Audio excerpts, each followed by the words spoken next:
Welcome to a very special edition of Homegrown Table Talk. Today I am here with the Sutton family, and I want to start off by talking a little bit about your family and Sutton Rodeo in general. So I don't know who wants to start and explain a little bit of what is Sutton Rodeo and what do you do? I can start. I'm Amy Muller, and I'm one of the fifth generation partners of Sutton Rodeo along with my brothers. And we are a sixth generation rodeo company. We ranch and rodeo and are involved in a lot of different aspects of agriculture. How do you make up the family?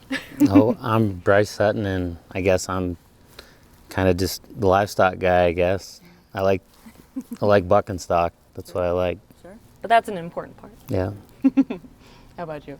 I'm Brent Sutton, kind of the same as Bryce. The bucking stock part of it is my favorite, but you know we ranch and the rodeoing part is kind of what we all enjoy and probably what keeps us all sane. So we love what we do, and we look forward to coming to cities all across mostly the Midwest, but putting on a good show for everybody. And last but not least? Steve Sutton. I'm the fourth generation, and you know I've been around for 60 years, so I've seen a lot of changes in the rodeo world, and you know I really enjoy the kids enjoying what we do. You know it makes it fun to, you know, when we're on the road they're with us, and when we're at home they're with us, and that's one thing that I get to enjoy that a lot of people don't. That's really neat. It truly is a family business with all of you. You both have children, correct? So they're along, they come out for the stock show and all of those elements? Yep, they go with us all year round wherever we go. Yep. That's really neat. And right alongside of us at the ranch too. What a cool way to grow up. So let's talk about rodeo, or the rodeo aspect specifically. You mentioned mostly in the Midwest, but how does that work? Where are you going? What are you putting on? And then let's also explain, what does even the stock part of that mean? So mostly in the Midwest is where we produce our rodeos, but we also go and help other stock contractors. We bring our stock to their rodeos where they perform. As far as the stock part of it, we raise probably 90 to 95% of our bucking horses at the ranch, and most of the bulls we buy, but at most of our own rodeos we have about 90% of the stock there is our own ranch raised stock. That's really neat. And there's been some great awards that have been won, and I know you all are very humble, but I would like to talk a little bit about that. Most recently it was the large indoor rodeo of the year, is that correct? Yes, that's right. You know, and we've made the top 5 19 times, and we've been fortunate enough to win it 3 times. And the competition we're with is San Antonio, Denver, Houston, Arlington. So they're big venues, and Rapid City's on their same page. That's really exciting. So how did this all get started? I mean, you're throwing out 4th generation, 5th generation. Where did it all begin? Well, Great-Grandpa in 1926 held a rodeo on the ranch, and it was more of the neighbors coming over and competing against each other, and it was, you know, it was entertaining then, and the rodeo world has really turned into an entertainment action or atmosphere now, and you know, the people that, you know, we're in the entertainment business. I hate to say it, but we get to do it with the rodeo world, which we enjoy. Right, exactly. What other additional things? Because that's a long span to get from a rodeo out at their place to where we are now. So what are some key elements that you feel got you to where you are today through that family timeline? So after Great-Grandpa James started the rodeos at the ranch, then my grandfather Jim, he started a rodeo company, and he started doing it at different levels of different associations. Amateur Association in South Dakota, and then also PRCA. And we have been at every national finals rodeo except for 2 since its inception, which this was like the 60th anniversary, I believe. So a long time. And my dad joined him. I'm not sure what year, but In the 70s. the 70s, became partners in the company, and then in early 2000s, the three of us joined them.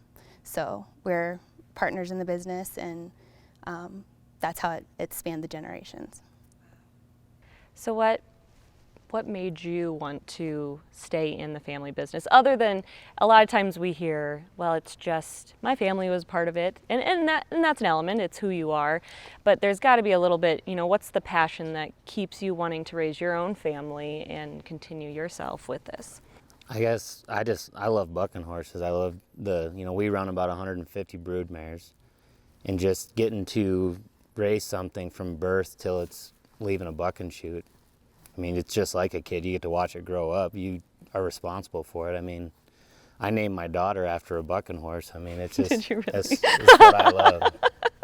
That's so neat. So it's just fun with the breeding, picking which stud's gonna go with which mare, and then just raising them. It's there's nothing like it, really. Of course, definitely.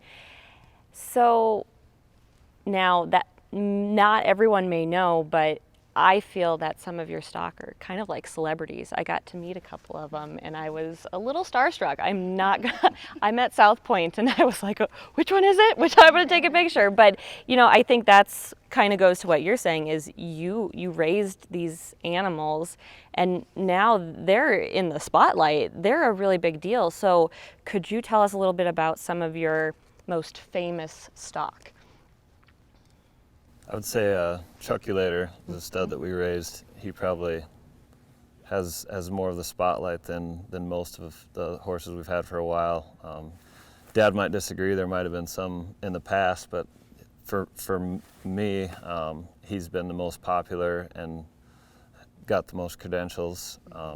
Like you said, South Point, he's a crowd favorite. He's showy. He's a bronc rider's favorite. The bareback riders always wanted him, but they never got him. He stayed in the bronc riding.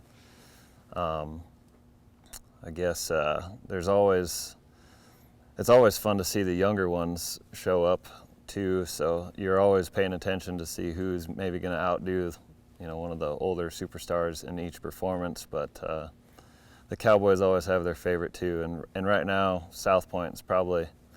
In my mind, he should maybe be in the running here for Horse of the Year one of these years. Honestly, he's that caliber of a horse. Definitely. We'll have to keep an eye out for that. Pro Rodeo Tour, Extreme Bulls, and Extreme Broncs. See it all at the recently voted #1 PRCA Large Indoor Rodeo of the Year, Rodeo Rapid City, January 29th through February 6th at the Rushmore Plaza Civic Center.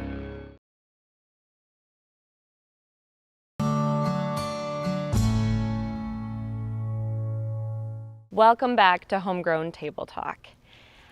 I want to learn more about these animals. We've mentioned a couple of them, Chuckulator, South Point, but what are a couple other ones? Steve, what are some that you've seen throughout your time? Well, Justin Boots was our sire before Chuckulator, and he had probably more horses than Chuckulator's got going down the road right now, but he was 30-some years old when he passed away, and like Bryce said, we have 100-some mares, and so you add that up, and they're 5 years old before you really start using them, and so there was years that we were haying 500-600 head of horses in bad winters, but you don't just start a breeding program over. I mean, ours has been going on for almost 100 years now, and we just keep getting it better. But if we had to start over, we'd have to go another 100 years to get it where we are right now. So it's really important that we keep our breeding program going and getting it better every year. And we've had some other really outstanding horses, like you might remember him as Big Bud, but Tombstone, All Velvet. He had several names, but he wasn't one we raised. So that's why Chuckulator's so. We really appreciate him because he's a stud horse raising colts that are going to the NFR now. Probably next year he'll have 3. He could have 3 colts there next year that were on the alternate list this year. And, that says a lot because, Harry Vold once told me if you breed 100 mares, you'll get 20 good ones when they're babies, and then you'll get it down to 10, but there's only 2 that make your A team. And we kind of see that. I mean, you got to have a lot of horses and put a lot of miles on them and do a lot of different things to get them to where you start using them and hauling them to get them where they're respected, like South Point. But that's difficult, right? So what are some of those hardships that you as a family have faced and persevered to be able to continue that? Because nothing that you've done was probably easy. And it's that hard work and really pulling together as a family that I'm sure has gotten you to where you are today. I guess for me, something that I've noticed as I've gotten older is with us being the 5th generation, me, Bryce, and Amy, that everyone was always surprised when we would say that we're the 5th generation of our operation. And when I was younger, it didn't really mean much. And, you know, I always could tell it meant something to other people, but after getting older and seeing the hardships of the business, whether it was the ranch or the rodeo or both, you see the financial stuff, just the work, you know, the hard work going into it instead of just getting to the rodeo and enjoying it and having fun. So, you know, we've all enjoy that part of it, and that's kind of what's made us bury down and keep going instead of getting mad at each other and walking away, you know. And that's now at this stage of my life, I have a lot more pride for telling people that I'm the 5th generation of this, because I understand that there's not very many other operations or organizations out there that are 5th generation, and now 6th. Something to be proud of, for sure. And I can tell that talking to each one of you. So I think that's really quite a big deal. And let's talk a little bit more about the hard work that goes into, I guess, the horses from when they're young till when they're competing. I mean, what goes through that? I know you're very passionate about seeing that through. So, you know, what happens? When are you starting to ride them and try to buck them? I guess, like, you know, every year when the mare's full, and then in the fall we wean them colts. And right now in the yard we've got a whole pen of weaned baby colts that we feed with a bucket every morning. I mean, you see them, you check on them every day. When they get older, they go out and go to pasture, and then as they get older, you just are constantly going through them and, you know, running them through the chutes, taming them down, you know, trying them out, finding which ones you think are going to work. And then when they get, you know, 3-4-year-olds, you get to actually start using them. And then that's when you get that, you know, it takes 4 years to find out if you actually have something or not. Right. But it's all worth it when you get to go to a rodeo and see you know, go see someone be 85 points on a horse you raised. It's a good feeling. I can imagine. Probably like taking a kid to a wrestling tournament, or your kid to a wrestling tournament or a basketball game. That's the pride we get of these horses that we raised. And in Rapid City, we have a bucking horse sale, and we sell a lot of horses. And we get to go on and see those horses go to other people's programs and see them down the road too. So it's not just when we own them, we have pride in seeing them work for other people too. Right. And that it's really, I mean, there's so much that can happen to a horse that would affect their outcome in the end. So that's why it's so special too to get ones that work, and especially superstars, because I mean, you never know what can happen. And when they turn out good, it's very prideful. Mm-hmm. They're a part of the family, really.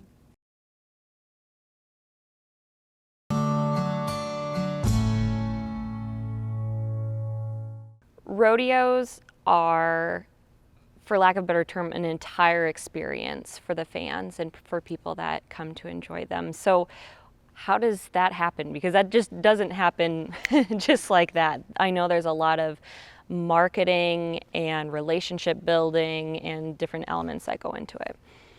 You're absolutely correct. 99% of what happens to produce an event, the public does not see. They just get to come and enjoy that experience here at the show on, you know, show day at the performances. But we are, specifically here at Rodeo Rapid City, we are a committee of 8, which is incredibly small in the industry. And we really divide and conquer and kind of all have our little niche within the committee. And my main responsibilities are with the marketing I do our social media year round, but social media for the event, and then work on like run of show, putting together the timeline, fitting all the pieces together so the production fits and runs smoothly. Like Bryce is the main stock person. He is in charge of taking care of all the animals. We have numerous subcontractors that come in this week, and he coordinates that with all of them, and the taking care of the stock and the sorting and getting everything here, everything during the rodeo with the animals. Brent's a pickup man, and he helps in all aspects of the rodeo and the production.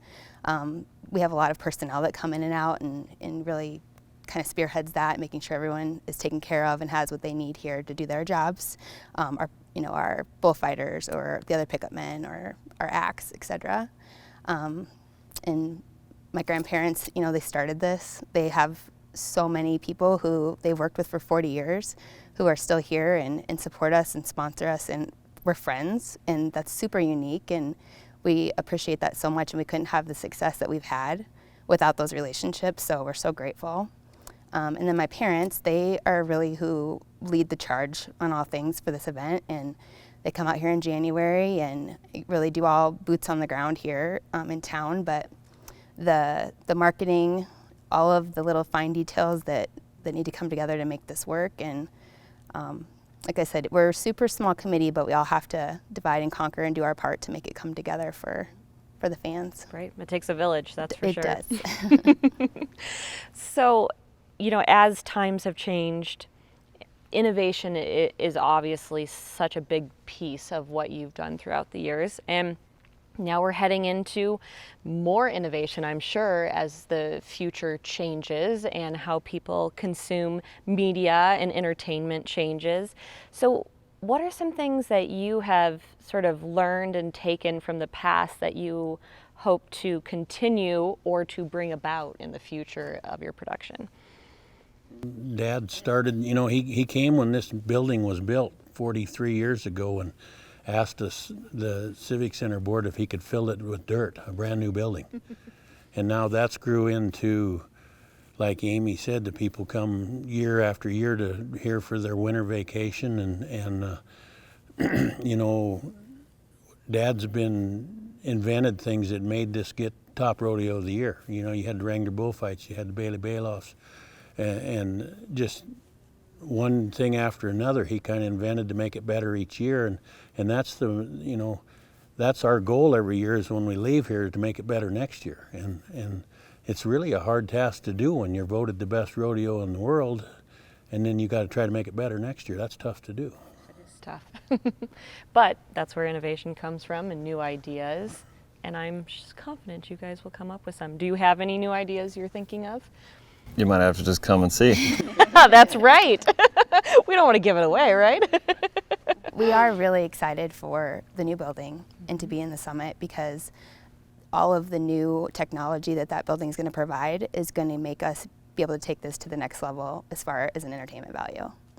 And we're so excited about it. And not just us, our personnel, our sound, our announcers, our lasers, our pyro, everybody who comes in, they are so excited because they know the potential of where this can go.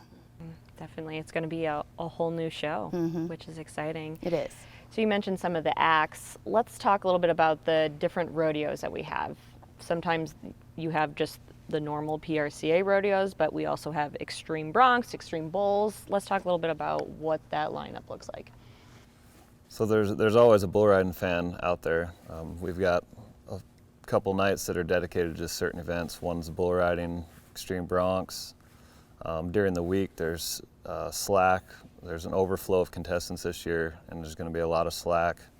But there's events all day long too: a mounted shooting, Wrangler bullfights, and then of course we end it with the rodeo, and that's what everybody loves to see, is a full rodeo. So it's going to be the last year in the building, so it's going to be a little bittersweet, but like Amy said, we're all really excited for the new building as well. And definitely.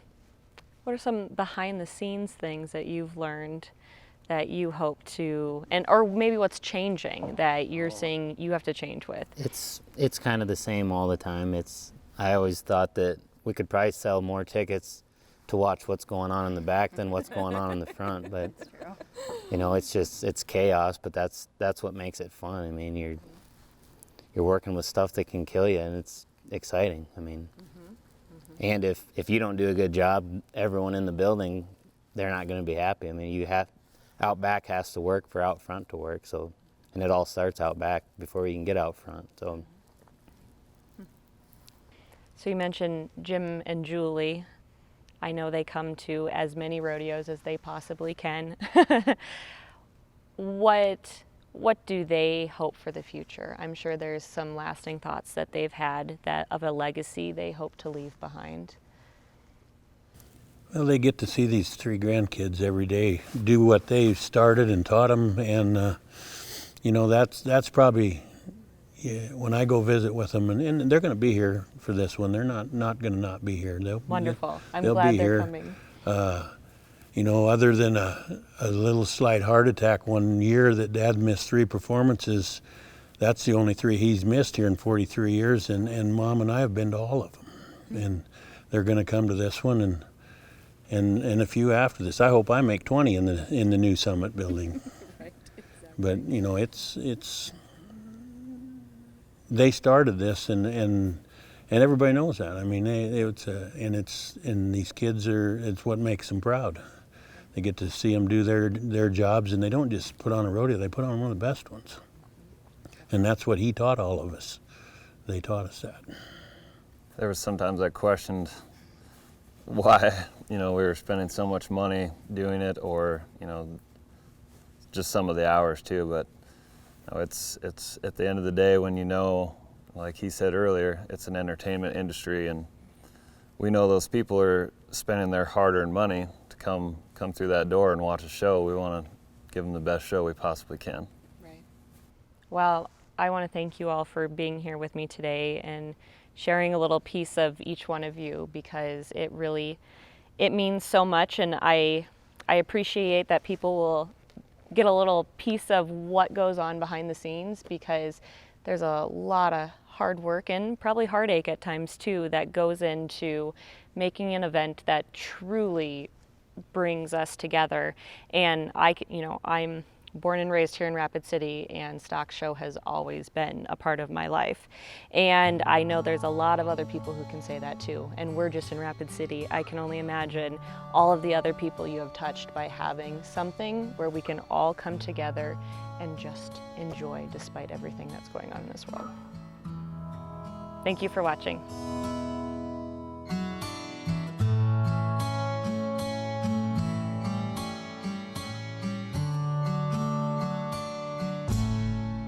Thank you for joining us on this very special edition as I sat down with the Sutton family. Join us next time on Homegrown.